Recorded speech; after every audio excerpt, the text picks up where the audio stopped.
3 முனை போட்டியா, 4 முனை போட்டியா? ஏன் சீமானை மட்டும் ஒதுக்குகிறார்கள் அப்படின்னு வருதுன்னா, சீமான் வந்து ஒரு ஆட்சி அதிகாரத்தில பங்கேற்கிற ஒரு அரசியலை கையில் எடுக்கவில்லை. அது அவர்கிட்ட கூட்டணிக்கு இருக்கிற போகாம இருக்காரு இன்னைக்கு வரைக்கும். மிகப்பெரிய பலகீனம். என்னன்னா, அது அவரோட நிலைப்பாடுன்னு வச்சுக்கிட்டாலும், இப்ப என்ன போன்றோர் நான்லாம் சொல்றதுன்னா, 8% வச்சிருக்கீங்க. ம். 2லேருந்து 3% இல்ல 4% தொடுற மாரி நிலைமையில இருக்கிற விடுதலை சிறுத்தைகளுக்கு அவ்வளோ ஒரு மரியாதை. திமுக கூட்டணிக்குள்ள. கூட்டணிக்குள்ள. ஒரு 5%, 6% வைத்திருக்கிற பாமகக்கு அவ்வளோ மரியாதை. 20 சீட்டுக்கு மேல அதுக்கு மேல 2 கட்சிகள் கிட்டயும் மரியாதை. மரியாதை. காங்கிரஸ் 8-10 மரியாதையோ மரியாதை. அப்படியானால் நீங்க வந்து தமிழ்நாட்டுல 234 தொகுதியிலும் தனித்து நிக்கிறீங்க. 8% தனியா ப்ரூவ் பண்ணியிருக்கீங்கன்னா, உங்களுக்கு எவ்வளோ மரியாதை இருக்கணும். நாம் தமிழர் கட்சி இந்த மாரி ரோல கையில எடுத்தால், அவர்கள் கையில ஒரு 20 எம்எல்ஏ, 15 எம்எல்ஏ எப்பவுமே இருப்பாங்க. இருப்பாங்க.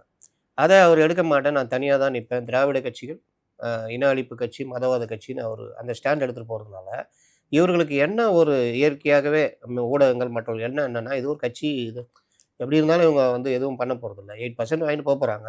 10% வாங்கட்டுமே! என்ன பண்ண போறீங்க? இவங்க டிசைடிங் ஃபேக்டர் கிடையாது. அப்படின்னு.